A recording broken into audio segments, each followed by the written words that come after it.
I have made a small presentation on human and animal life difference. So this is based on Bhagavad Gita and our Shastras. We'll have a discussion on it. The PPT will be presented over there. Yeah. So we'll start with this, but before I start, let me give you the introduction. Why am I taking this topic for all of you? And there will be few slides only. Mostly, my way of making slides is I don't write anything much. It's just pictures, so that I can speak what I have to, and you can just see the pictures. Yeah, you can orient yourself a little bit. So nice to see. Okay. Yes. So my intention is to take this program for another 45 minutes.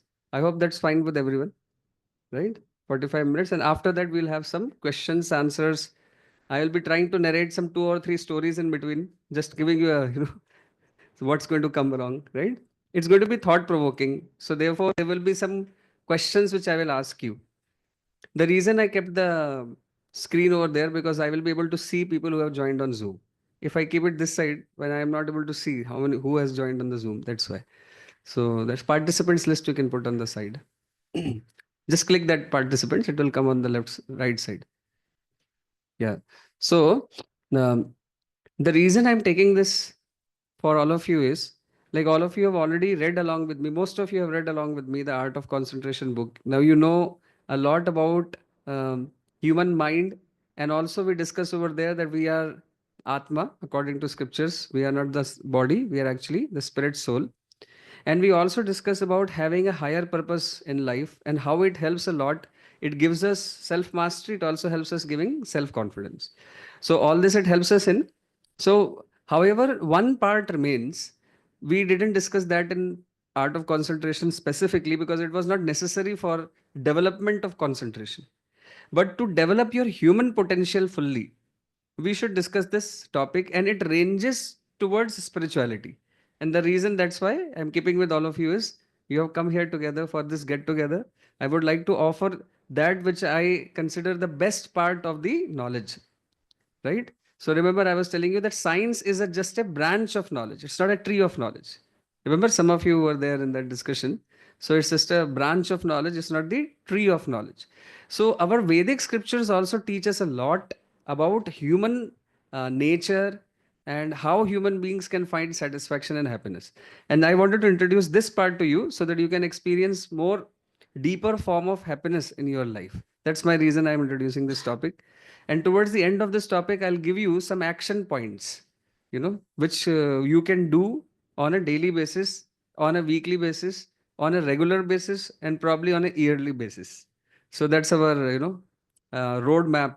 So something which I'll present to you, it will help you to have some daily activities which you can do, which can help you in realizing your human potential, something which you can do on a weekly basis, something which you can do on a monthly basis, something which you can do on a yearly basis.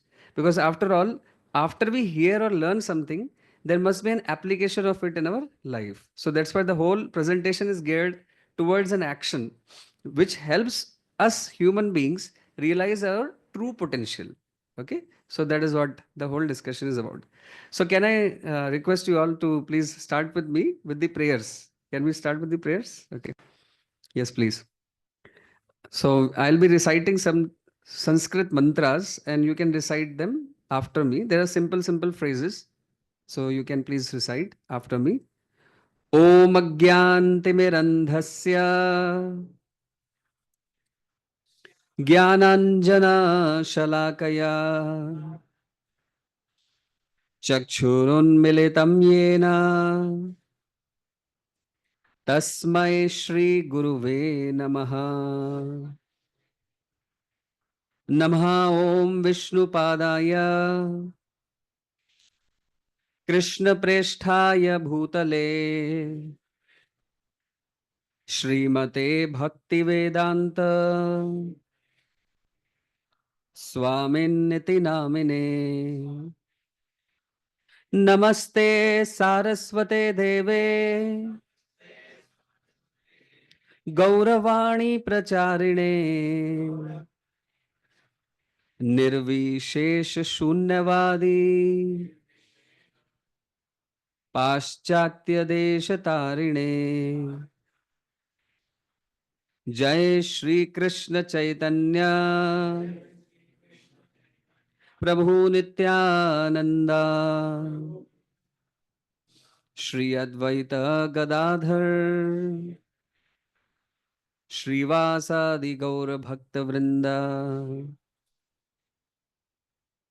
हरे कृष्णा कृष्ण कृष्ण हरे हरे हरे हरे राम राम राम हरे हरे हरे कृष्णा मूकं करोति वाचालं पंगुं लंघायते गिरिं यत्कृपातमहं वन्दे श्रीगुरो दीनतारिणम्. So, Krishna speaks in Bhagavad Gita, various verses. I would like to cite one. So, Krishna speaks this in the ninth chapter of the Bhagavad Gita. He says, Rajavidya Rajguhyam Pavitram Vidamuttamam Pratyakshavagam Dharmayam Susukham Kartum Avyayam. So, Shri Krishna was speaking this in the battlefield. Quite an interesting context. So, in the battlefield, you generally don't think that there will be some discussion of knowledge. In a classroom setting, when you have a board over here, you have the screens, and you have PPTs, and you have pointers, and you have markers. Somebody speaks about knowledge, you feel like, yeah, I want to learn. Imagine if I take you all to a classroom in the battlefield and you say, this is where I will give you knowledge. How many of you will be interested to learn when there are missiles and bombs and shells and then somebody is shooting?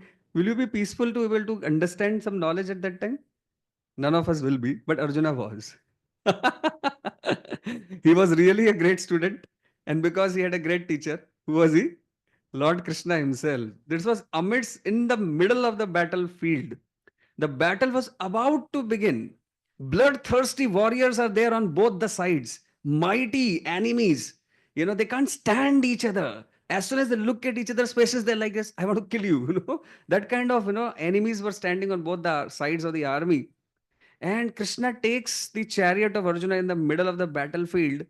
And when Arjuna observes the army of the Kauravas, he becomes completely perplexed. He sits down, he starts crying, he starts shivering. It was not fear because of which he was shivering. He was not fearful, he was compassionate.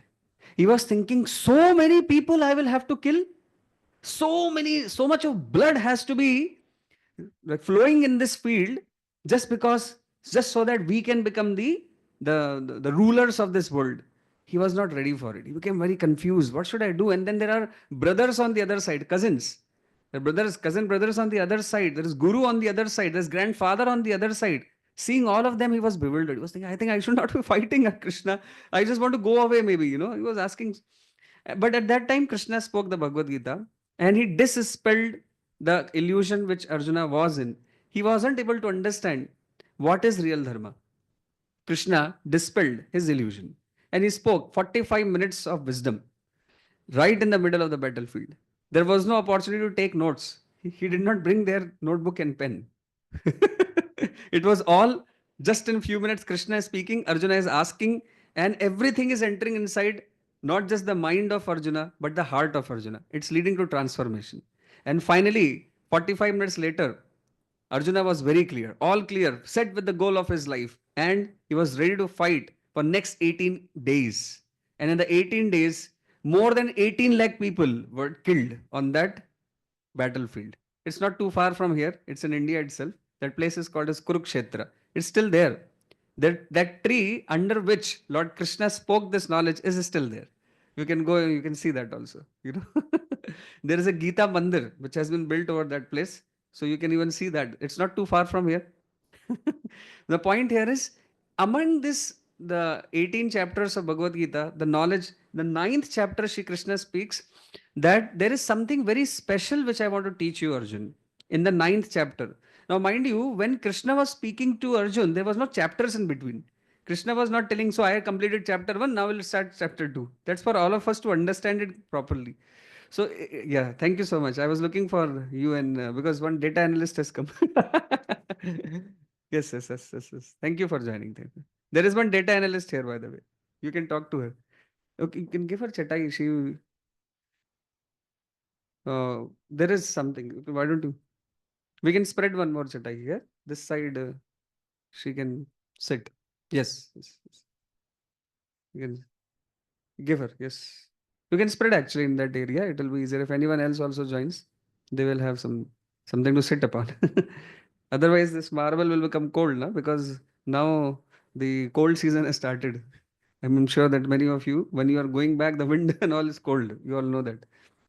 Okay, so coming to the point that Lord Krishna was not telling chapter 1, chapter 2, chapter 9, but it's we who are analyzing the speech of Krishna and then understanding and trying to memorize it. So in the ninth point 1, what I just now recited, it is ninth chapter, first shloka, which is in the middle of the Bhagavad Gita, something around 20 minutes later, right? 45-minute speech of Krishna, 20 minutes or so down the line, Krishna is speaking this and he's saying, okay, battle is something which is fine, but Arjuna, I want to take you a little deeper. Psychologically, it was a philosophical talk actually. So the first few statements of Krishna were more related to the battlefield, but as he went on towards the later section of the Bhagavad Gita, he goes from practical to philosophical. So from the war to human insight. Now, what he's speaking is about human insight. He's saying, just like there is a war outside, hey Arjun, I want to tell you, there is a war inside. There is a war inside all of us which we can experience. There is a war of our thoughts and emotions. There is a war between two sides of ours, the good and the bad. All of us know that we experience that dichotomy inside, right? That we experience that one side of ours wants to do something good, but the other side starts shouting and says, no, no, let me do something which is substandard according to even our own definition of dharma. How many of you have experienced this war inside of you? Yes, everyone, right? Only small children may not. They don't understand what it means. For them, it's just one thing, just enjoy. Right? But when you grow up, you can see the battle inside. So today, my discussion is actually about this: how to win the war inside, right? How to win the war inside. What is true human potential? Is it that humans are exactly like animals? Or, okay, we have two legs and two hands. That anatomy of a human is definitely different from an animal. I am not definitely going to discuss on biological differences between animals and humans.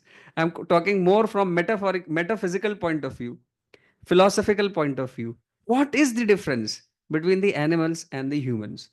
Right? This will be a question which will help us to understand what Sri Krishna spoke to Arjuna in the last 9 chapters of the Bhagavad Gita, where he speaks about the war inside, right? The war inside and how to win the war inside. That will be our discussion. That's the introduction. So you are happy to go forward and have an engaging discussion between in this topic. Let's analyze this.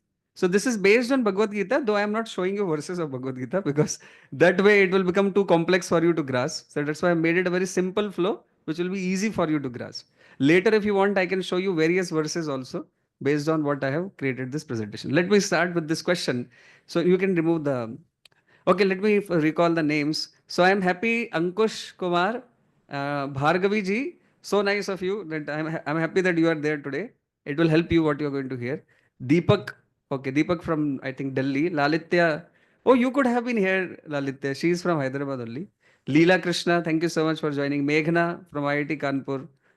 Okay, right. Naveen, Sachin ji, namaste. Hare Krishna. Prasad, Pratik Pandey from Gorakhpur. Like, I know all these people. They are different. So we have Rupendra ji, okay. Saket from I think JNTU. Smriti from Smriti from Chennai, right? Yeah. Sonam, thank you for joining. I'm happy that you are able to take out time. She's preparing for civils. Shreya, sorry, Shravya, Chaitanya, next one. Okay, so thank you so much, all of you have joined us, and many others will watch this video later on. Okay, so you can remove the list now. So let me begin with this question. So, question is right in front of you. We are having to find out the speciality of each of these species, right? So, all of us we know at least about eagle. Eagle has telescopic eyes, can see 2 kilometers up the sky, right? They can see. If there was no roof and the eagle was seeing, even the night they can see actually. They can see the color of your dress. And if you're wearing an earring, they can see that also from 2 kilometers up in the sky. That's telescopic vision. Definitely, correct? It's a telescopic vision. God has gifted them that. Now we make telescope. There is a telescope inside the eye of the eagle itself. Quite an interesting thing. Huh? Okay. Horse, like you can tell what's the specialty of a horse? Speed. Right? Speed. You can run so fast. We also try to run, but we can't catch up. Right? We can't catch up because of the anatomy of the structure of horse's body. Horsepower. Therefore, the name is. The engines are built with horsepower. Any mechanical engineer? No one. I am only the one. I have read about horsepower engines. You say horsepower. Why horsepower? Because horse runs very fast, so the engine runs fast. That's why, and has a lot of energy. Dogs specialty. We also smell, but dogs smell specially. Huh? Dogs can differentiate between criminals and non-criminals merely by smell. We can't. Huh? Ah, criminal. Well, in the kitchen, if you go, the mother can say, "Oh, somebody has stolen something from here." The sixth sense of the mother. Inside the kitchen, it may work, but not otherwise. Okay. So the point is, the dogs have smelling ability, speciality, greatly special ability, something which is not there in other species. Right? They can smell and they can differentiate between varieties of odors. They can even detect criminals merely by smelling them. Actually, that is too much. Yeah. Polar bear. What about the polar bear? What's the specialty he has? Anyone? Polar bear. Okay, you have not gone to North Pole and South Pole. I have also not gone, but I've read about them. Polar bear. They are white in color, not brownish. So white bears we call them as. Anyone knows? It can control cold. Yeah, it has great amount of thick fur in his own body. But something more special about him. Okay, no one knows. I'll tell you. So polar bear can sleep for 6 months at a stretch. Some of you are excited. Can I also get that skill? No, humans can't sleep for more than 18 hours at a stretch, by the way. You know, you have to get up at least to drink water. After that, again, you can sleep. But at least you'll be thirsty or you'll be hungry or you'll be tired because you slept. You understand? You have to change your position. You have to stand up for at least some time. Then you will lie down. Even those who get very high fever also, they can't sleep all the time. They have to wake up. Correct? So therefore, the polar bear has specialty for 6 months sleep at a stretch. Now that's really great. Cuckoo. What's the specialty? Voice. Yeah, sweet voice. Not just voice, sweet. Sweet. So Lata Mangeshwar was called as Nightingale, right? She was given that title. That's such a sweet voice as a nightingale she has, or a cuckoo she has, right? So cuckoo does not have just have voice, but such a sweet, melodious voice without even going to a music school even once. They already have. Nobody teaches them sare gama pada nisa, but they know how to sing so sweetly. Amazing, huh? That's what the specialty of cuckoo is. What about human being? Brain. That's what your science teaches. Let's go beyond the books. Let's go beyond the books, therefore. Emotions. Okay. What is that in emotions? Mhm. Okay. So we can display anger. Well, maybe you have not seen the cats and the dogs from near. How much they also have varieties of emotions within them, actually. You know, how many of you heard the sound of a dog and you can know that it's not normal?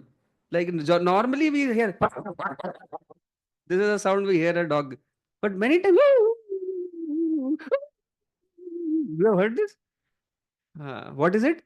Crying. They are crying. They're in pain. They have an emotion, and sometimes they're fighting not for bread but for protecting their relative. That time their fight or their emotions are so different, right? They also love their siblings. You go and try to separate the small puppy from the mother. She will tell you what is emotion. What is emotion? She will tell you. No, they have a wide range. My practical experience, I'll tell you, not with dogs, but with cows. One day, I had gone to one of my relatives' farm. She had a very big farm, 1 or 2 acres. and there were some cows. So I generally love cows. I went near the cow, and there was a very small calf, just 2 or 3 days old calf. They're very small and soft actually. And so I went and I was about to touch. Suddenly I heard from behind, say, "Meow," huge sound, and the chick, chick, chick, chick, chick, like somebody running towards me. And I, although I was like facing the back, but I realized I'm in danger. I ran from the front, and then I looked behind, and what is it? I saw one cow. Like cow is usually like a mother, very bovine. Bovine means very friendly to humans. They don't harm the humans. And I didn't do anything to harm the child, the calf. I didn't do anything to harm. But the mere fact that touched the calf, that was sufficient, for the mother to come running from far, from in my direction, and I had to run away. Only when she saw that I am at a great distance, she was standing still. There are emotions, very profound emotions, even in the animals. That cow, which usually will not become angry, but now was not ready for anyone to even come near to the child, actually. That happens for first 1 month. After that, generally the calf is grown up enough, so therefore they are not angry like that. So, there are emotions actually among animals, very profound emotions. They also cry, they also experience love, they also experience anger, frustrations. They don't experience depression. There's only one species which commits suicide, by the way. Maybe that is specialty of human beings. Well, I don't want to call it a specialty, but that's fact. Psychologically, only one species becomes depressed. Only one species commits suicide. What is that? Human beings.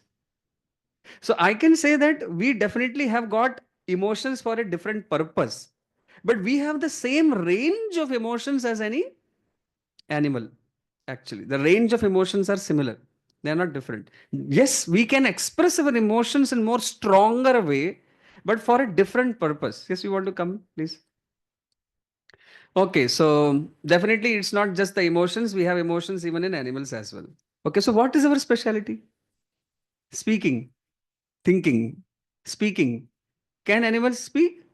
Yes, they can speak to each other. They can't speak to us. Just like we can speak to each other, we can't speak to them. Can we? No, definitely not. Right? So humans can speak with each other. They also can speak with each other. Animals can speak with each other. They are speaking actually. It's not that they are just mute. No, they speak with each. They have different language of their own. Yes, they have their own languages. They definitely don't have a refined language as us. We can write also. They can't write. Yes. So yes, it goes to further that we have more thinking ability. Yes, sir is speaking that we have thinking ability. This is definitely some substantial difference. But now let me tell you on my slides certain very unique examples of animals displaying their thinking ability in an extraordinary way.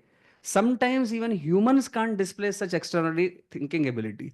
But I do accept that humans can think differently.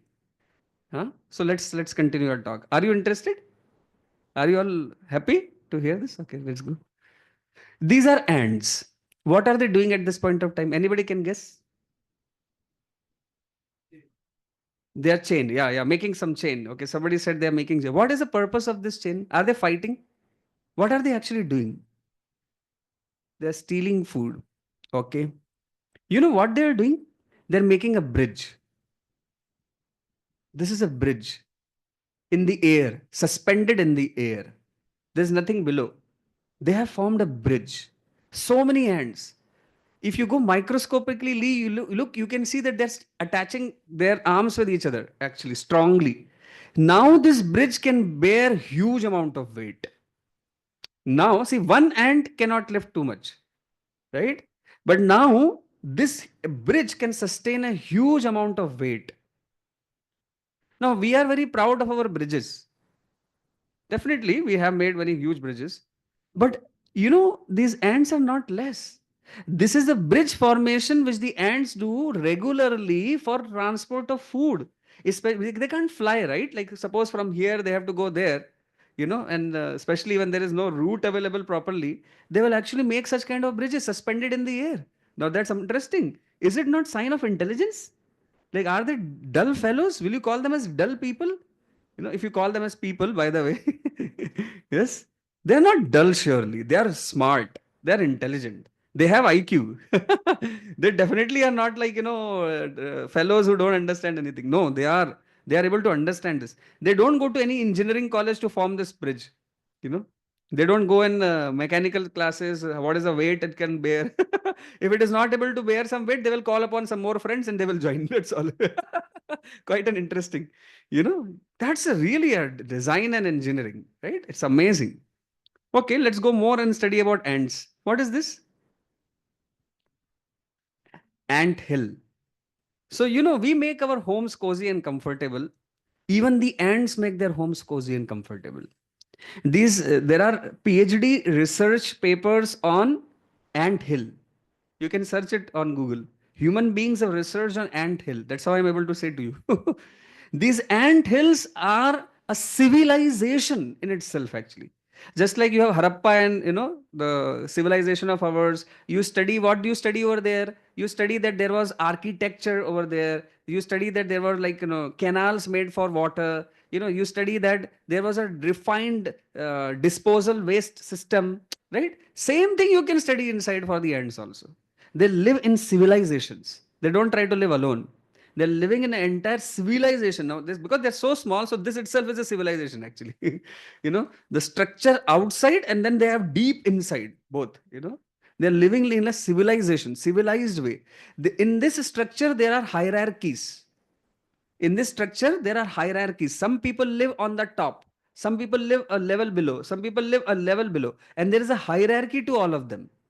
Just like we have human hierarchy, some people are prime ministers, special position, then cabinet ministers, then chief ministers, and then even down an MLA, and then local citizens. And among citizens now, there are different regions. Some people are rich, some people are poor. You can study all of that inside this civilization. They have similar type of a structure there. They are not dull. Quite an interesting thing, no? Another thing, what they studied, scientists have studied, is that when there is summer outside, this ant hill is cool inside. And when there is cold outside, this ant hill is warm inside. This is how they create this structure for themselves. Quite an interesting thing. So, can we say that only humans have intelligence? Now, that's my question. I do agree humans have intelligence to think differently, but what is that differently? That is what we'll come to conclusion. Let us see. What about the bees? Now that was ants and this is bees. There is a structure, even hierarchy, sorry, even in organization hierarchies there, even among honeybees also. These are honeybees. There is a drone bee, there is a queen bee, there is a worker bee, there is a fighter bee. There are various types of bees also. So some of them are just working for collecting honey. Some of them are protecting. They're fighter bees actually. Okay. And there is a queen bee which is producing, the many others. So, and she is being protected. All right. So the point is, even they have a civilization, even they have organization and hierarchy. Wow, that makes us similar to animals now, Now this is honey bee hive. You have a lot of organization structure over here. Let's move on. What is this? A lion trying to attack a deer. You know how much intellectual work a lion has to do before he attacks a deer. He studies the territory. Do you know this? Just like, you before you go start a project, let us say civil engineering project or any other thing, you basically go and do the groundwork, ground research. Like we do the ground research in projects. He does the terrain research. Okay, what is a type of terrain? Where are the slopes? Where are the falls, pitfalls? He goes and studies all that area. And that is when he starts praying at a particular location from where he sees that if the deer comes near, from here I can trap. Why? Because running will be hard or difficult. They have intellectual understanding of the terrain, and they hide in such a way that the deer is not able to see at the right distance. Because if you're too far, you start running from there, the deer will run away. If you're too close, what will happen? The deer will sense you. Yes or no? So then again, you can't be preying, on the deer. Deer is very fast. Actually, he runs very, very fast. It's very swift. But still, the lions are able to trap the deers. Why? Because there is lot of intelligence going in strategic planning. Okay, this is called a strategic planning. Goal, what is a goal? Just like you have some goals in your software company, in your any other company, you have certain goals. And to achieve that goal, you have a strategic plan. And then you have a team effort. So somebody is assigned some role, somebody is assigned some role. Like that they do. So they put specific strategic location and they assign different lions in different strategic locations. Somebody is here, somebody is at a other strategic location. They're not randomly standing over there. Otherwise, the plot will not be, complete. And then after everything, then when they see the particular deer has fall, has come exactly at the spot which they wanted, that's when they will attack actually. You see, that's how strategically they will actually go for planning for hunting the deer. Oh, that's really game, mind games. They are, this is really an intellectual, this one. So we have intellectual property right attached to the lion to strategically hunt down a deer. Now, why am I explaining this to all of you? To show that even the intelligence exists even in the animals as well. All right, let's see one more example. Now, this I think I can play. You can hear. The sound will come from the screen, I think, right? You can increase the sound. Sound should come from here, or is it going to come from my this one? इस video को देखने के बाद आपका ये अंदाजा भी गलत हो जाएगा, क्योंकि दुनिया में बहुत सारी ऐसी चिड़िया हैं जो अपने लिए बहुत ही खूबसूरत घर बनाती हैं। इन्हें देखने के बाद आप भी दंग रह जाएंगे। क्या आपने कभी ऐसी चिड़िया के बारे में सुना है जो अपने घोंसले में एसी लगवाती है? और क्या आप किसी ऐसी चिड़िया को जानते हैं जो अपने घोंसले को बिल्कुल इंसानों जैसा सजाती है? तो चलिए देखते हैं इस दुनिया के 10 सबसे खूबसूरत घोंसलों को, जिन्हें देखने के बाद आप भी कंफ्यूज हो जाएंगे कि इन्हें किसी परिंदे ने बनाया है या फिर इंसान ने।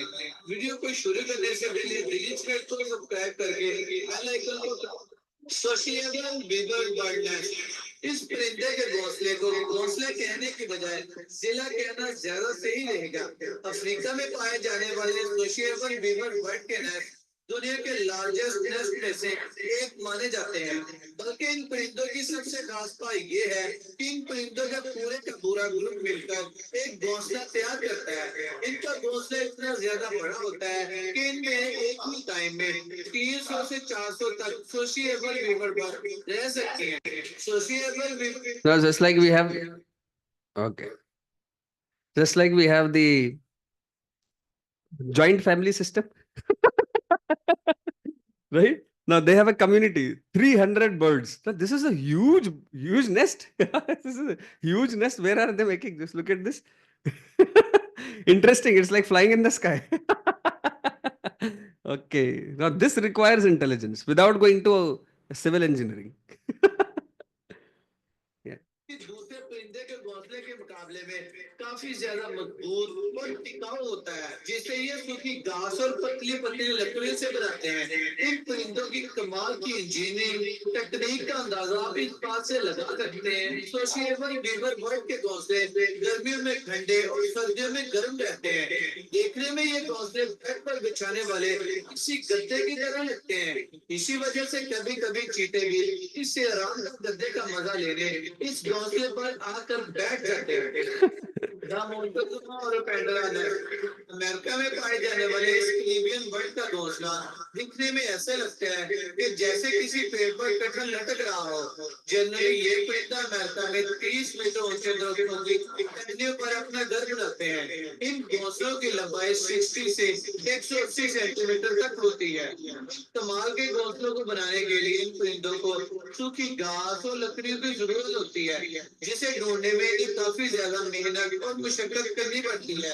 और आपको ये जानकर हैरानी होगी कि ये परिंदे एक ही दरख्त पर 100 से ज्यादा घोंसले बना सकते हैं। अगर आप कभी अमेरिका जाए तो आपको किसी दरख्त पर नेस्ट नजर आए तो इसे तोड़ने से पहले एक बार जरूर चेक कर लें, ताकि आप गलती से भी मोंटेजुमा और पेंडुला के घोंसले की सब्जी ना बना लें। बर्ड नेस्ट ये एक ऐसा आर्टिस्ट परिंदा है जिसे इंसानों की तरह अपना घर सजाने का बहुत शौक है। इस नेचुरल आर्टिस्ट का नाम है पावर बर्ड। इस परिंदे का घोंसला बाकी परिंदों से बहुत मुख्तलिफ है। ये परिंदे भी अपने घोंसले जमीन पर ही बनाते हैं, मगर इनके घोंसले इतने शानदार होते हैं कि पहले ही नजर में ये तो किसी इंसान की झोंपड़ी ही लगते हैं।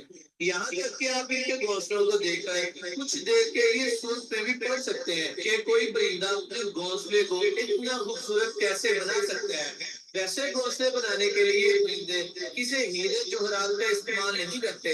ये परिंदे भी दूसरे परिंदों की तरह सूखी और पतली लकड़ियों का ही इस्तेमाल करते हैं। लकड़ियों की मदद से ही ये अपने घोंसले को झोपड़ी की तरह की शेप देते हैं। एक बार जब इनके घोंसला बनकर तैयार हो जाता है तो बावर बर्ड इसे रंग बिरंगे फूलों की पत्तियों से इसे सजाने में लग जाते हैं। इन्हें अपने घोंसले और इर्द गिर्द की जगह को सजाना बहुत पसंद है। अगर इन्हें जो भी चीज मिलती है ये इसे लाकर अपने घोंसले में सजा देते हैं।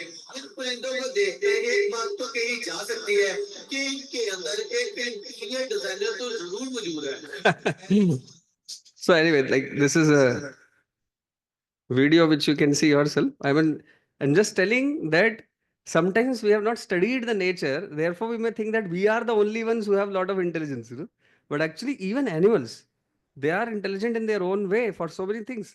Now, what is specifically the intelligence of the human being? We'll come to that very soon. Okay. Now, this is dolphins. Dolphins can even mimic human sound. They can even mimic the human sound also. It's like I am speaking, if the dolphin keeps hearing me, they will produce a sound like me only. Like a human voice, it will appear, you know. So that's they can mimic. Now they have also that also requires intelligence, no? Like you have some people. Have you seen videos where some people are mimicking some heroes or heroines, actors and actresses? That requires some intelligence. Everyone cannot do that. Can you do? Like Amitabh Bachchan's voice, anybody can just take out रिश्ते में तो हम तुम्हारे बाप लगते हैं और नाम है शहनशाह. No, I can't do that well. Now, those who can do, don't you call them as special people? Huh? Yes, so even the animals can do that. What about that? That requires some sort of an intelligence, you know, right? Birds can also memorize maps. How do they fly from one location to another location and come back? Now you do have Google Map. Now they have a different type. You know, the scientists have studied that their brains can somehow analyze the magnetic waves of Earth. And that is how they're able to find even kilometers after, you know, they sometimes fly kilometers after kilometers. There is one bird which flies from one end of the pole to the other end of the pole and comes back again to his own nest only. How is that? So that is they can actually remember the maps. Now there's a special ability in them, surely. You know, just like we have Google Maps, they have their own brains. You know, they're mapping it. Amazing. Now this is not one bird, entire species of bird. You know, like that. So the fact which I'm trying to explain therefore is even animals have intelligence. So let's take it further that as far as four activities will be concerned, let me just move on, you know.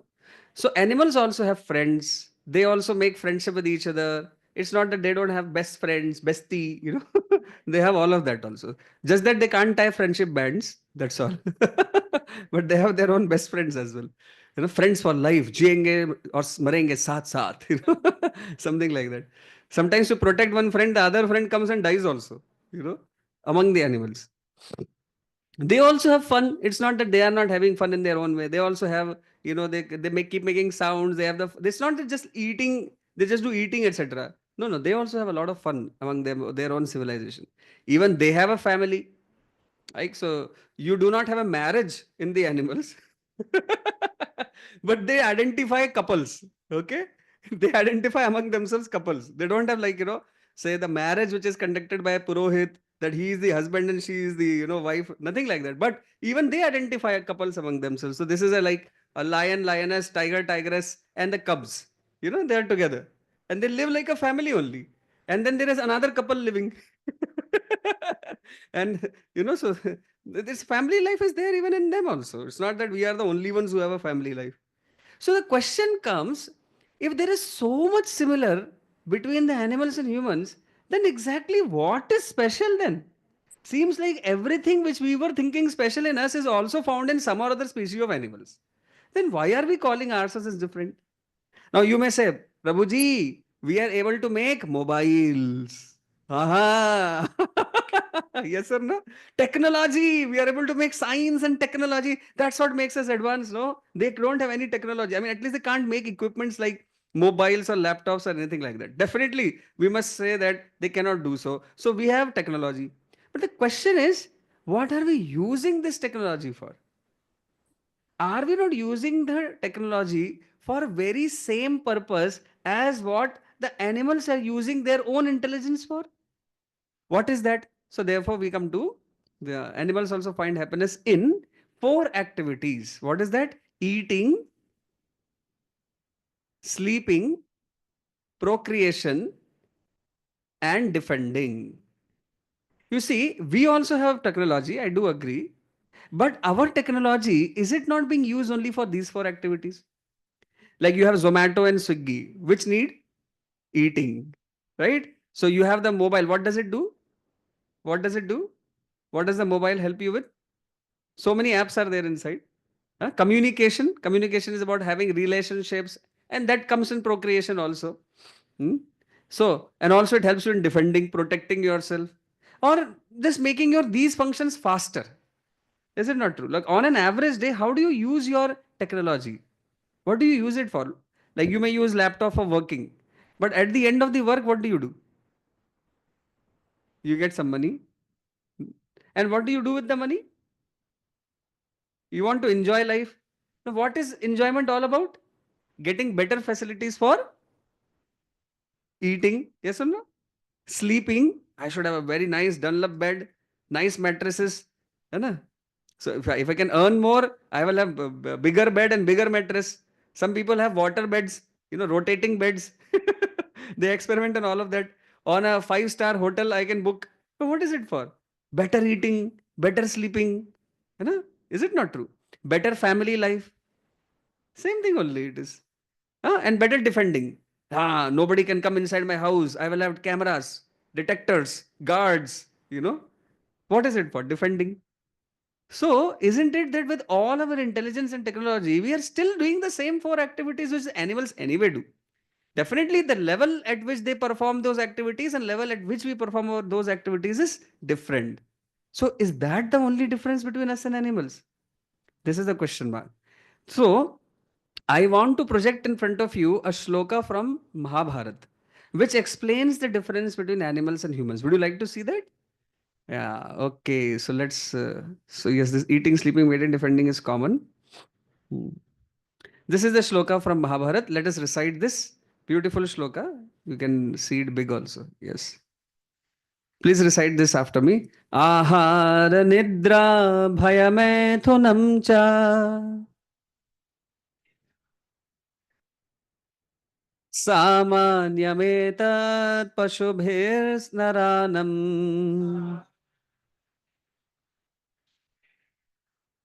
धर्मो हि तेषामधिको विशेषो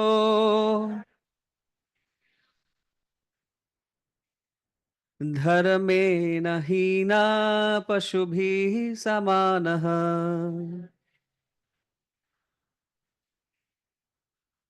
Yes, just before we will enter into the discussion and understand this, I want to give opportunity to two of you to recite this shloka.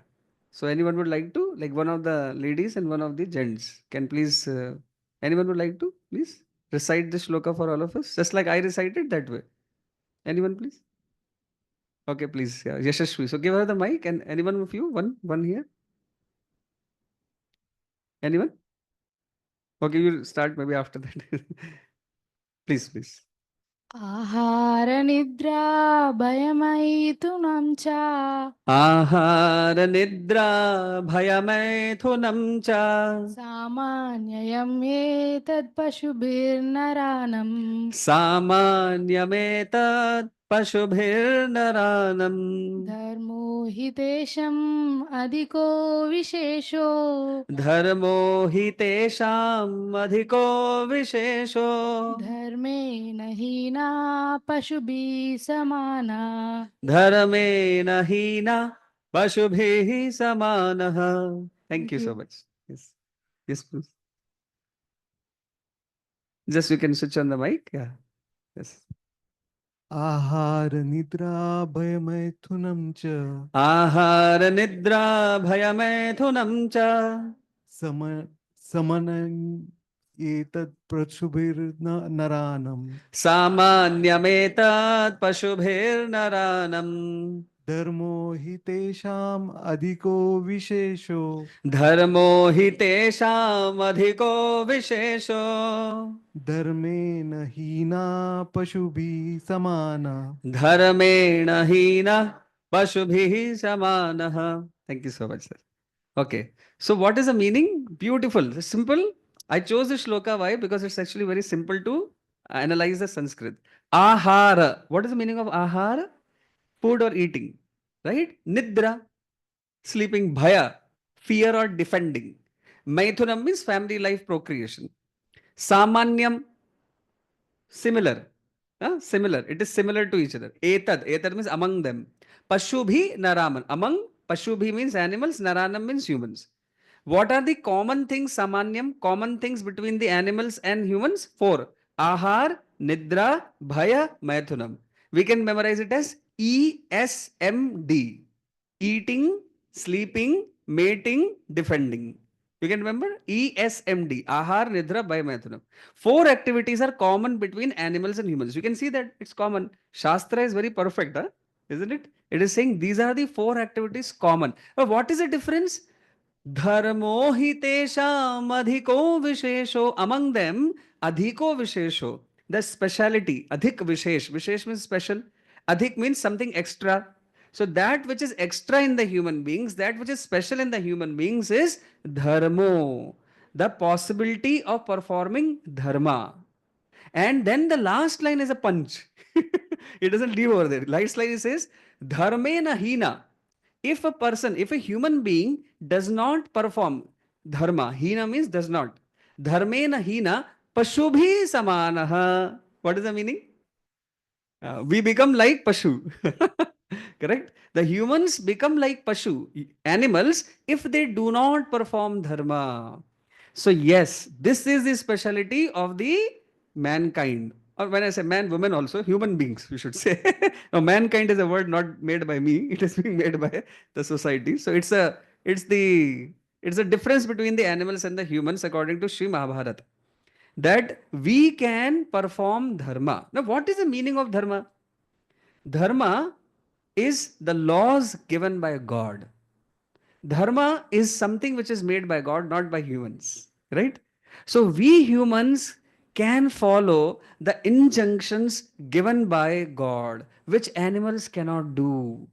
Like, how many of you have been lucky to find a large number of animals standing in the queue, eager to take darshan of Balaji? Have you been fortunate? I was not.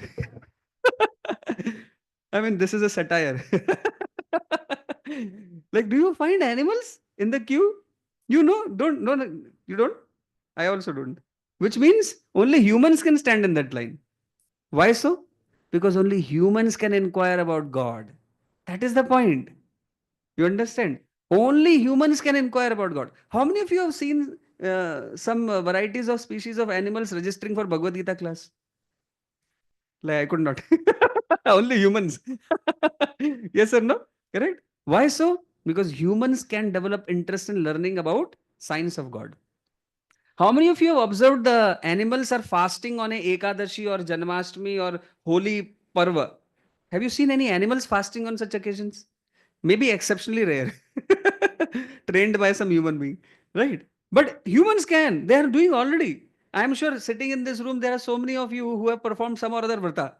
Yes or no? Raise your hand if you have performed vrata, please. Yeah? Any fast, religious fast you have performed one or other? Okay, raise your hand. Why are you shy? I mean, everyone. Well, by the way, I must tell you this. If God had to come on earth in the Kali Yuga and he had to make some very difficult fast, today in the Kali Yuga, he will say, if one day you can fast from your social media,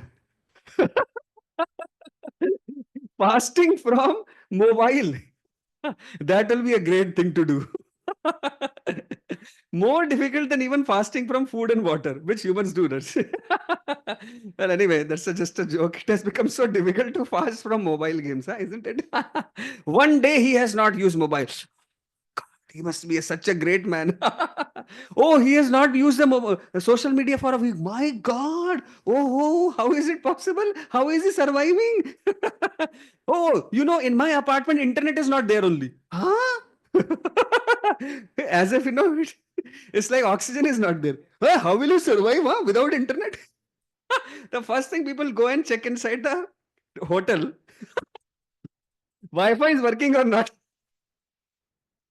Quite an interesting thing. Huh? It has become more important than even the bed is proper, water is coming in the in the tap or not. Wi-Fi must be there. Interesting thing. Anyway, just this is about today's generation. Okay, anyway, but the point is we can perform dharma. This is the speciality of the human beings.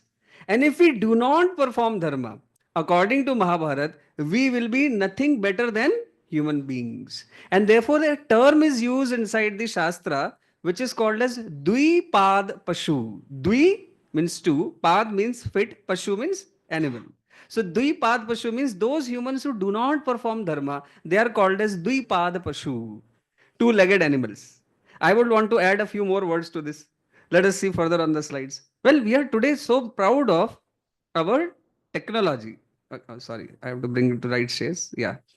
We are imitating in India, especially the Western countries with a lot of material advancement, and we are proud of our luxurious houses with a lot of technology inside, skyscraper buildings, jet planes, latest methods of communication, etc. But unfortunately, do you know, despite all of this material advancement, humans today are still not happy. We made all of this thinking that we will become happy, correct? No, that's the reason we made all of this. But today, modern humans are still not happy. They are suffering from anxiety, stress more than the last generation. Like if you observe, if you statistics of 19th 20th century, that means 1910, 1920, 1940, and today 2020, right? The statistic of how many people were suffering from stress, anxiety, relationship troubles, you have much far more people suffering today than 100 years ago when these advancement was not there. What does it mean? It means that the humans are still dissatisfied, they're full of anxiety, they're stressed out, and they're above all unhappy. Which means if the humans will only use their intelligence for eating, sleeping, mating, and defending, maybe with the help of technology also, still they will not be happy. That is a point which I'm trying to convey. That is what Mahabharat leads to. That humans, for finding happiness, they must do something other than what the animals are doing. What we are trying to do, we are trying to sophisticate the activity which animals are doing in a more, with the help of technology. The form of happiness is not changing. The fineness of that particular form is only changing. Are you getting? Like we are not doing anything other than what animals are doing to find happiness. Same thing only we are doing. Eating, sleeping, mating, defending. Just in a more sophisticated way, just in a more technologically advanced way. And that is why humans are becoming more and more unhappy. You see? So technological advancement helps man enjoy better luxuries, but still they are not happy. Right. So therefore, is human being only two-legged, sophisticated, deluxe edition of animal? So I'll just speak for 10 minutes more.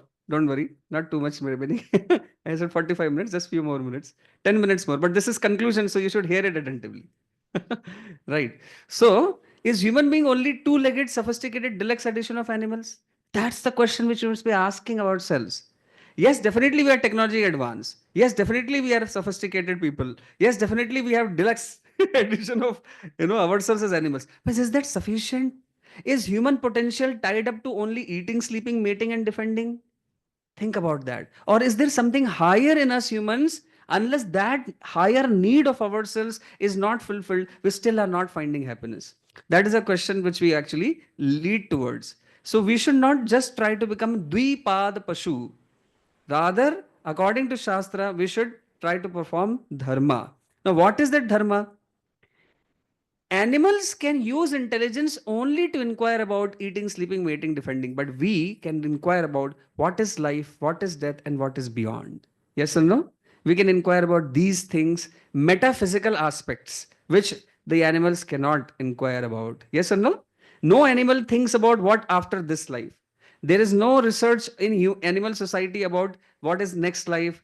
How do we get our next life? They don't know anything about that. They can't follow God's laws, etc. We can and we must, therefore. If we are not, we will be Dvipad Pashu. And therefore, we become very unhappy. I want to end this discussion with a very heart rending story. Are you ready to hear this? Yes, I said to you, I'll say some stories. Well, my plan was to say two or three, but I think with the time, I will just speak one at least. But this will be a long story. Okay. So this is a story, interesting one, which is which will describe God's feelings towards us. Actually, you know, when God sees us human beings not doing dharma, how does He feel? You want to know? You want to know how does He feel when He sees us? Yeah, you can. If you keep it here, it will fall. So you can take it back.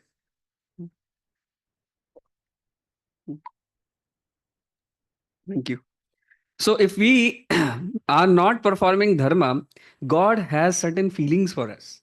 I want to tell you, and let us see if I can tell two or three stories, or let me tell only one story. Let us see. Now it is story time. Hmm? So this is a story of prodigal son. Now this is given in the Bible, and a more refined version of this is also given in our Vedic scriptures. I'll take the version from the Bible and modify it to explain certain points. Okay. So I always tell resources because you should know where I'm quoting what from, you know. Okay, so this is story is of the in the two sons of a very rich king. So there was a king who was very extremely wealthy and rich. He was enjoying his life with two sons. One of the sons was obedient, very obedient, and sincerely doing whatever the father was asking him to do. Always trying to see the happiness of the father as a higher priority.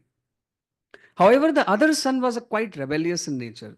Ram and Shyam, Gita and Sita.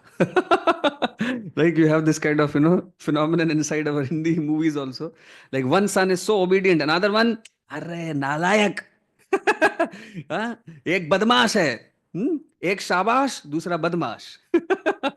So now this boy, he was like always fighting only, and always quarreling with the father, never listening to the father, always finding some fault with the father. Father is not doing this for me. Why are you like this? Why are you? He was all. Why are you restricting me? I simply want to enjoy. Why, father? I should wake up early. Why I should go to? Always finding like that, fault with the father. He grew up. Now he was like 20 or 22, and then his friends, especially because he was a prince and he had lots of wealth. So therefore, you have many friends when you have lots of wealth. What do these friends do? They give you various ideas to enjoy and also to squander money on them. Correct. So therefore, these all friends are giving him different ideas. You know what? You are a prince. You are supposed to enjoy even more. Why is your father always keeping you in the four walls of this kingdom? Come on, let's go. Enjoy life, man. Chalo, hamare saath chalo. Hum enjoy karega. So, and he went to the father. Father, I am going to separate myself from you. I want independence. मांग के रहे मांग. Very nice. Thank you. Like that only he was quarreling. No problem. You can just keep it properly so that it doesn't fall again. Yes. So this father, son, they were fighting, and the son said, मांग के रहेंगे आजादी, छीन के रहेंगे आजादी, आजादी हमें आजादी, हमें चाहिए आजादी, like Nara. And he was, I want independence, I want freedom.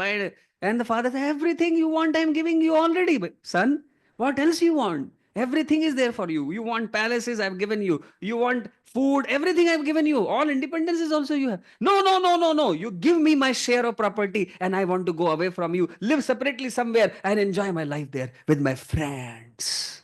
And then the father said, Beta, you don't know what is life. If you go away like this, you will be spoiled. All your money will be finished. And then what will you do? No, no, no, no. You are always just, you only find faults with me. Give me my share of property. Ha! And then the father was so reluctant. He was thinking, what should I do? If I don't allow him to go away, He will, even if I keep him inside my kingdom, he will still be rebellious. He will fight with me always. Maybe I should do something for him. What did he do? Next day morning, he called for the son and said, okay, beta, I have decided. So this is the 50% of the wealth and property. Take this, and now you can live wherever you want. And the son was, finally, my father gave me my freedom. And he went outside the kingdom somewhere else. He settled over there with lots of wealth which he had. He started enjoying with all his friends who came along. Many days passed, many months passed, many years passed because he had really huge amount of wealth, and he was like squandering it in intoxications and women and all sorts of nasty things which you can imagine. Because of these young people, what else they will do? They don't know what the money is used for. Finally, after some time, wealth started reducing. Naturally, he's not earning anything more. So therefore, the wealth started reducing. And after a few years, he was on the street. All his friends abandoned him, absconded. As soon as his money got over, he has no more friends anymore nearby. And he was like, now hungry, thirsty as an urchin on the street. He didn't know anything. He was like devastated. It occurred to him that now I have to find my own food. Till this day, he was nothing. He didn't have to worry about the food also. And since he was a prince, he never learned anything properly to do. Who will give him a job? Nobody can give him a job. He was on the street. He was like hungry. He was asking somebody, give me food and at least give me some job. I will do something and earn my food. He was devastated. He was so unhappy, miserable. He was finding jobs. Nobody was keeping him because he didn't know anything. He was so lazy, man. He was not responsible. So he had no job, he had nobody, no hope of getting a job. And now began very, very deep, miserable days. He was like living on the begging. One day, finally, one man showed compassion on him and he called him. He said, "Little young lad, I can give you some job. But you know what? I have this stable. Stable is a place where you keep pigs and oxen, etc. So I have this stable, horses, pigs, all this people is called a stable. So I have this stable and I am looking for someone who can maintain this in my absence.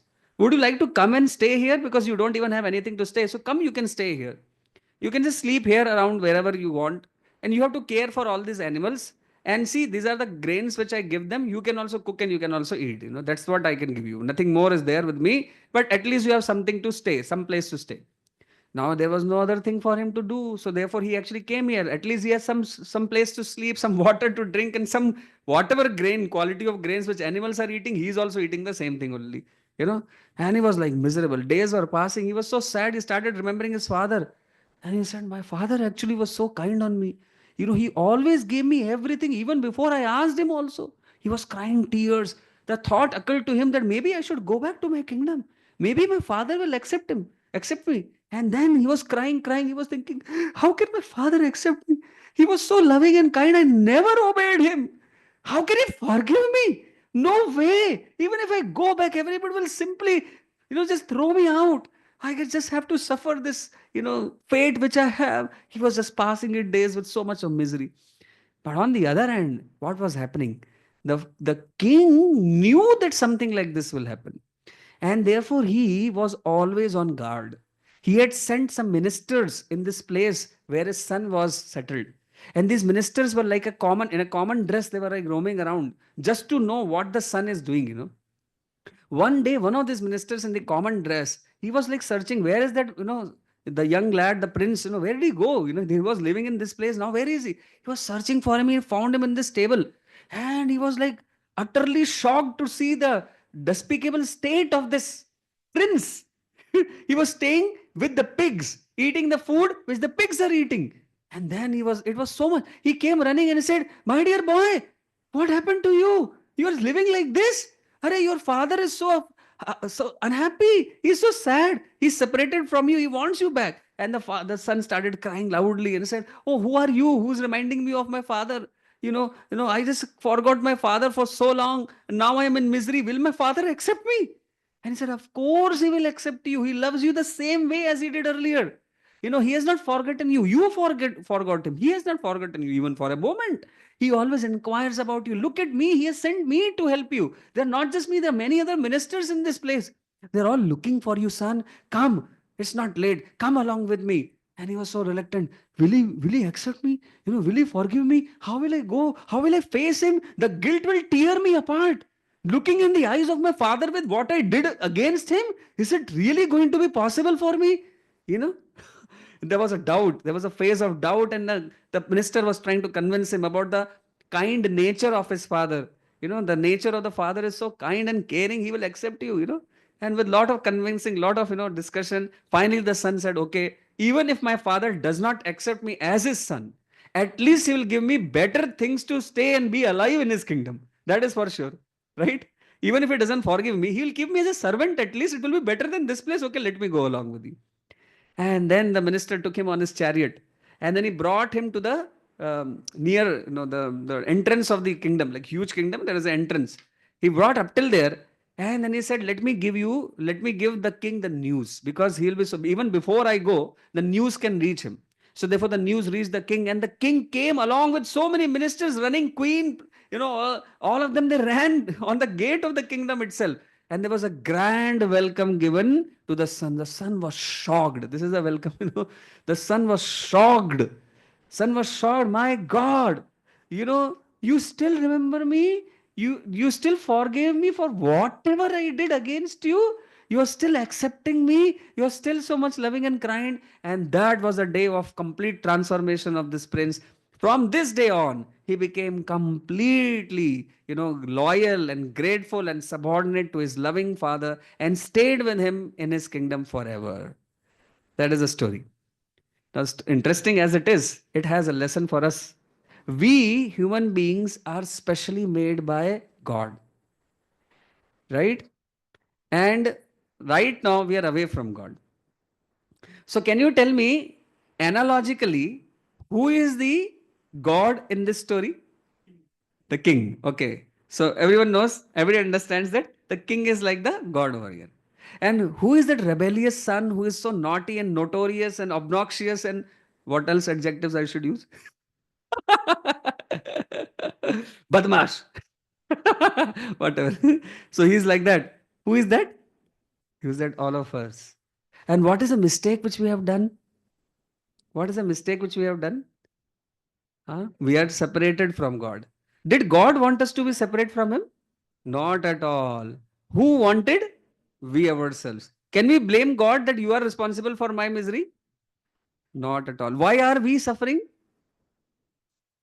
We have separated ourselves from God, and we are trying to enjoy separately from Him. Just like other animals also. Just like the pigs in the stable. Now the son was staying with them only. Right? So this universe, material universe, is like a stable. Stable means those animals are living, and we, human beings who are so special, we have also come over here. For what purpose? Just trying to enjoy separately from God. What? Who are those ministers, by the way? Who are those ministers? The devotees. The devotees of God who come in our lives and tell us, Arey, our Father God is waiting for us. Correct? That is called as dharma. Actually, dharma means to love and serve God. You understand? One line definition of dharma. What is the meaning of dharma? To love and to serve God. That is the meaning of dharma. Unless we humans will try reuniting with God, just like in this story, unless we humans try reuniting with God, we will always find unhappiness and misery in this world. So, therefore, our potential as a human being, which Sri Krishna spoke in the Bhagavad Gita, right, is about reuniting ourselves with love and devotion towards God. That is the essence of dharma. The essence of dharma is to love God, to serve Him, not for our selfish purposes, but to actually give Him pleasure. Just like, you know, when there is a love towards another person, that's like the father is loving the child, son. You don't want to, you don't want something from your child that he should do something for me. You just want to love them. Correct, no? Isn't it? Similarly, that is the quality of pure love we should give to God. It's a selfless love, which is what we are supposed to give to God. And in return, He'll give us everything. It's not that we have to ask Him, God, give me this job. मेरा job change करा दो, हाँ please, हाँ एक एक अच्छा job दिला दो. अरे क्या आपके पास तो सब कुछ है ना. Once, you know, one intelligent man came in front of God. Hence starts another story. You like it, by the way. Are you liking it? Huh? A few more minutes and we'll end. I'm almost on the end of the program only. It's like conclusions are derived. The practices have to be given. That's just in few minutes. Right. So one day, one very intelligent person, he went in front of God. Finally, he could face God. And God was so great, and he came in front of him and said, "Wow, ਤੁਸੀਂ great ho, Paji. You're so great, my dear God. I have heard that you're very great." And he said, "Yes, yes, I'm so great. Tell me."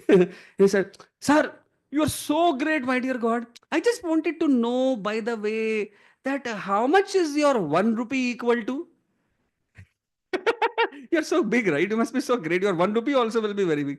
And God said, "Of course, my 1 rupee is like your billions and billions and billions of rupees." Oh my God. Ah, really? Acha, how much big is your 1 second? My 1 second is like, billions and billions and billions and billions of years. I said, "Oh my God. अभी काम की बात करते हैं." Let me now come to the point. Well, God, like, I mean, I don't want much from you. You see, you have everything. But just, can you give me just 1 rupee? And God said, "Of course, you can just wait for 1 second." You understand that 1 second, what it means? Eons. Right. So, we should not play with God. Yes, when we come in front of Him, He knows more than what we know. Yes, He knows already what our problems are. Even if we tell Him, He knows already. When we are telling, God, I am actually suffering from this. Arre. Well, He already knows it. Like, how many of you, when you wake up in your house, you tell to your father, "Daddy, are you sure you're going to give me breakfast today?" Do you ask like that when you wake up in the morning? You know why? You have an implicit faith that father will definitely give me breakfast. I mean, is it that the father won't give? He must be atrocious if he's not giving. Our Father God is not atrocious. He will give you what you need already, right? What He wants to give you is Himself. That is what is the problem. There was one lady. So there was a king who was very, magnanimous. One day on his birthday, he decided that he will give away his wealth. So he was standing and he was from morning to night. Anyone who was coming to him, he was fulfilling their wish. He was giving them some gold coins. Okay, take 2 gold coins, 4 gold coins. Like that, he was giving. So many people were coming. So many. Whole day from night. The night came. There was one old lady in the kingdom. She never joined the queue only. But she was just standing nearby that, king, and she was just looking from morning to night. Everybody went away. The king was about to go inside his palace. He called for this lady. Why is she not coming? Maybe she needs help or something. Maybe I can give her some 5, 6 gold, or like, whole bunch of gold coins I can give. Maybe she's shy and asking in front of everybody. Call, call, call, call, call. The soldiers went, they called the lady. The lady came in front. Old lady. And said, "Mother, tell me, what do you need? You need some gold coins. I will arrange everything for you. Tell me what." And then the old lady replied, "Beta, I had a son like you, but he had died. Now I am looking at you and I am feeling you are like exactly like my son. Can you please accept me as your mother? I want to serve you. I don't have a son now. I want to serve you like a mother." And the king was very touched in the heart. She was genuinely telling, actually. She's not that she's trying to make it up. She was wanting like a mother serve the king. And then the king was so touched, he brought her inside his palace. And he accepted him as his mother. And this lady was actually serving the king as a mother. But was she not enjoying everything which the king was enjoying? She didn't have to ask that, "Give me a palace, give me the food, give me shelter, give me clothes." Nothing. All she had to ask for, "Give me an opportunity to serve you." That's all. Isn't it? When we come in front of God, what exactly do we have to ask? Think about this. Those who were asking for gold coins got them. But those who asked for service got the king himself. Now, what do you want? Huh? Do you want God's properties, which will be perishable? Or you want God Himself? I want to serve you, my dear God. And if you become a servant of God, you enjoy everything which God has. It's not that He's atrocious man who doesn't want to share with his own, people. He gives you love more than what you can imagine. So, all of you today understand this, that the real dharma is about loving God, actually, loving and serving Him selflessly. And if you love and serve Him selflessly, the limitless happiness abounds you.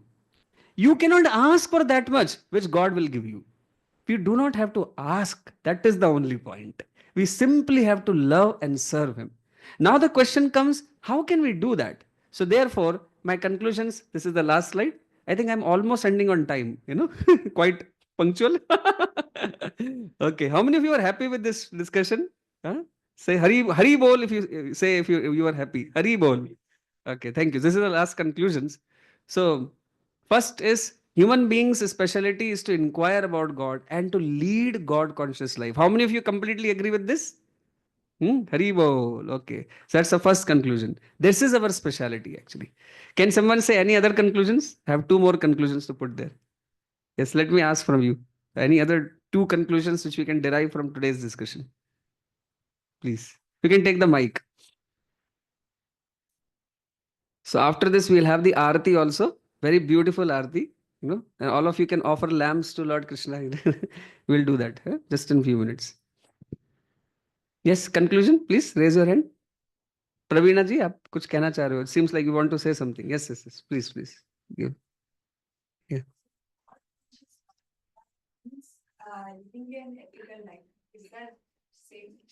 Mhm. Ethics comes from where? Like here, the word ethics. What do you mean by that? Because I may mean different, you may mean different. What is the meaning of ethics here? Yes.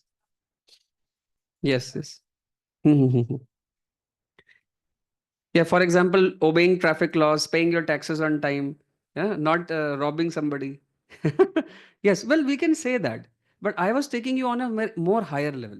See, these rules exist even in animal society. They make them their own rules. We may not be aware. Like even in the ant civilization, honeybee civilization, there are rules.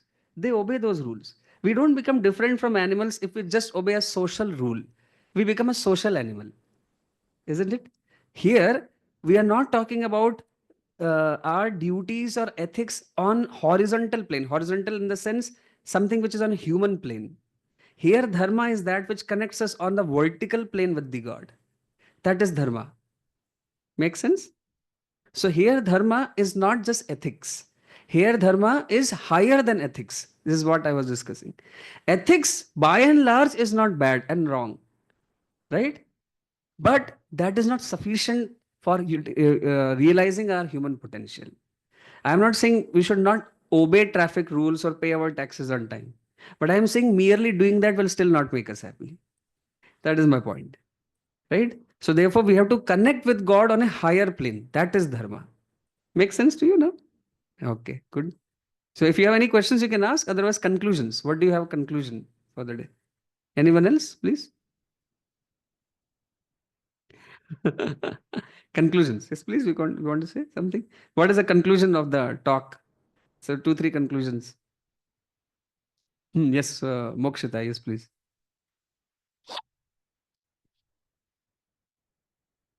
You can switch it on. Switch it on. That is a button. Yes.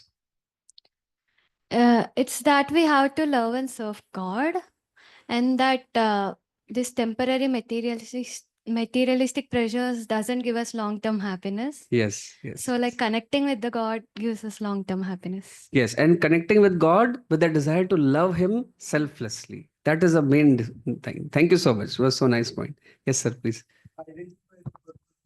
Identifying the purpose of life. What is the exact purpose of human life, sir? According to what? To know God and to love Him.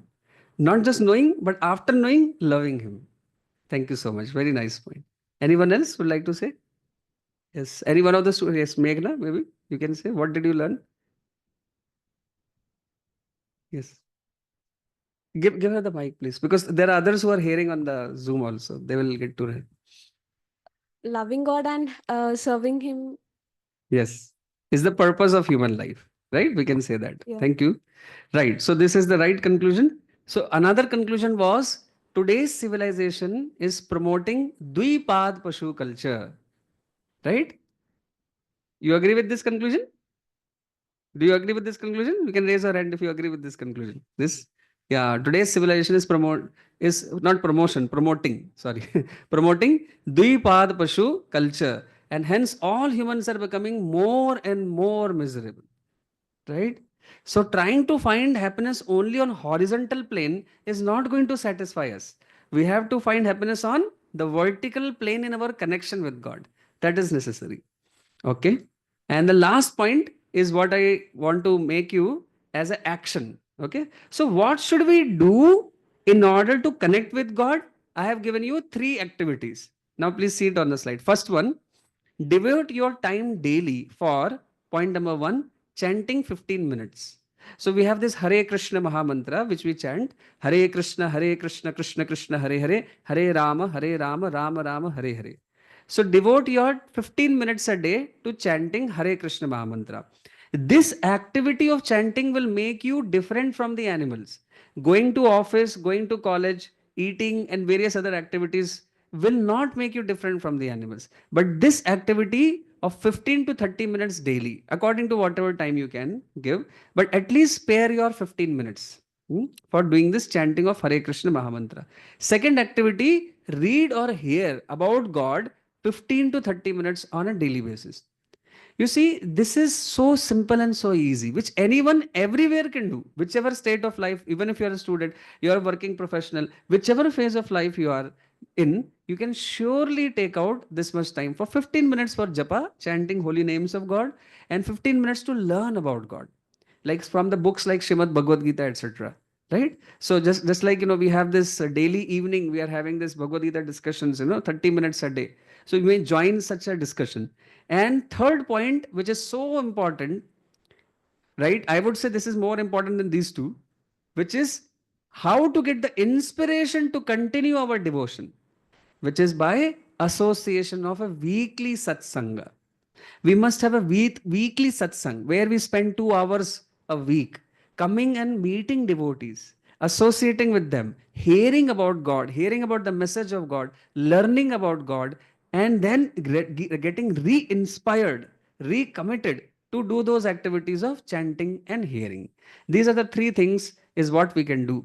And definitely on a monthly basis, we can have one day or half day in a month where we spend more time for God, 1 week in a year where we spend more time for God.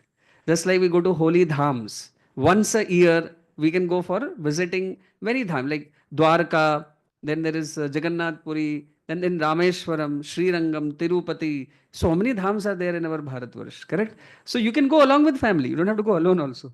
Like kids can also go, everybody can go, and you can have a very nice time taking lot of association of devotees, visiting nice holy places, doing more practice of bhakti during that time. So therefore, these are the activities which humans do. Then they will become different from the animals. So point number one, on a daily basis, 15 minutes japa, 15 minutes hearing or reading. Then on a weekly basis, say spend 2 hours for satsang. On a monthly basis, say some 7 8 hours on a particular day, spend more time for seva, satsang, etc. Once a month. And once a year, 1 week, you take out more time for going to some holy places, being over there, spending time learning about God, inquiring about the different holy people, the saints in our parampara. That is what we should spend time with. That's this time. If you spend time like this, you will become so happy, joyful, and blissful. Yes. So this is our proposition. How many of you like the proposition? Say Hari Bol. Okay. Thank you so much. I'm very grateful for everyone to come and give your time to us today. I'm sure that this would be something interesting for you to learn.